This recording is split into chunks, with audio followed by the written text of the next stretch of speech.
नाजरीन, आज हम स्क्वैटिंग के बारे में बहुत कुछ जानेंगे जो कि आपको अभी तक नहीं पता या आप इसके बारे में बिल्कुल भी नहीं जानते हैं। तो वीडियो को एंड तक देखिएगा और मजेदार और मालूमाती वीडियो से फायदा उठाइएगा। स्क्वैटिंग दरअसल क्या है? ये बात तो आप सब जानते हैं कि जब औरत के साथ सेक्स किया जाता है, जब वो मजा लेती है तो उसको डिस्चार्ज होता है, जिसको हम ऑर्गेज्म भी कहते हैं। औरत का डिस्चार्ज बहुत ही कम मिकदार में होता है। मर्द को तो क्या, औरत को भी अक्सर इस बारे में पता नहीं होता, क्योंकि औरत का डिस्चार्ज वेजाइना के अंदर ही रहता है और वेजाइना की चिकनाई यानी कि लुब्रिकेंट के साथ ही मिक्स हो जाता है। कई बार सेक्स कपल महसूस करते हैं कि शुरू में नफ्स बहुत टाइट होकर रगड़ खाता हुआ अंदर बाहर होता है, लेकिन जब औरत मजा लेने लगती है तो फिर बहुत ज्यादा फिसलन हो जाती है और नफ्स बहुत आराम से अंदर बाहर होता है।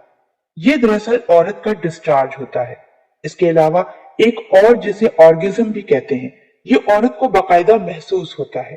ऑर्गेज्म होने पर औरत की शर्मगाह के अंदर तनाव बढ़ जाता है, फिर अचानक से शर्मगाह अंदर से खुदकने लगती है और मर्द का नफ्स उसको बहुत अच्छी तरह से महसूस करता है, जैसे अंदर कोई चीज नफ्स को दबा दबा कर छोड़ रही हो।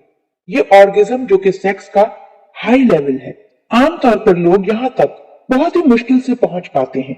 स्क्वैटिंग इस लेवल से भी ऊपर का लेवल होता है, यानी जब औरत मजे में मस्त हो जाती है, इसकी क्लिट को मुसलसल स्टिमुलेट मिल रही होती है, उसकी बॉडी मजे की इंतहा पे होती है, यानी औरत जब आपे से बाहर हो जाती है, खुद पे कंट्रोल खो देती है, तब होती है स्क्वैट।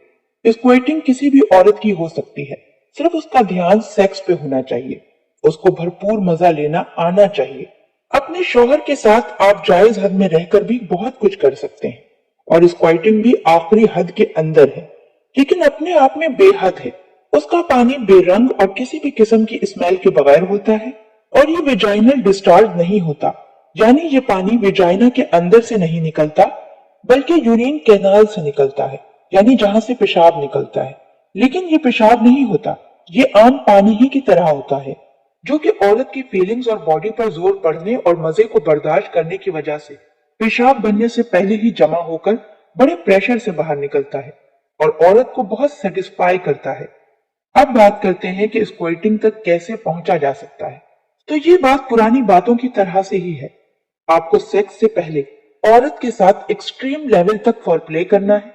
इसकी क्लिट को, इसकी वेजाइना को, इसकी छातियों को, कूलों को, बल्कि पूरे जिस्म को स्टिमुलेट करना है। इसकी क्लिट को फिंगर से अंदर और बाहर दोनों तरफ टेढ़ी उंगली करके स्टिमुलेट करना है। फिर उसके लिए सेक्स को ज्यादा देर तक करना है। फिर उसके बाद पहला मरहला डिस्चार्ज और ऑर्गेज्म सब हो चुके हों, फिर भी आप मुकम्मल तौर पर सेक्स करें और औरत को एक्सट्रीम लेवल तक ले जाएं। स्ट्रोक जगह और डायरेक्शन बदल बदल कर मारें, फिर हो सकता है आप स्क्वैटिंग तक पहुंच जाएं। वरना अगर इस लेवल का सेक्स एक माह में एक बार भी करेंगे तो यकीनन एक न एक दिन कामयाब हो जाएंगे, क्योंकि इसमें जब तक औरत इन्वॉल्व नहीं होगी, खुद मजा नहीं लेगी, खुद अपने आसाब को ढीला नहीं छोड़ेगी, तो आप चाहे 4 या 5 घंटे लगातार करते रहें, वो स्क्वैट नहीं करेगी। इस वीडियो को बनाने का मकसद सिर्फ इस चीज को वाजे करना है, जो लोग सेक्स को जुनून की हद तक करते हैं वो कहां तक पहुंच जाते हैं। और स्क्वैटिंग से जुड़ी बातों को लेकर कई बार मुझे ऐसे सवालात मिल रहे थे। जब भी मैंने सोचा कि इस टॉपिक पर आज आपको आगाह किया जाए, तो उम्मीद करती हूँ कि आज की वीडियो आप लोगों को जरूर पसंद आई होगी। अल्लाह पाक हम सबको दीन की समझ अता फरमाए।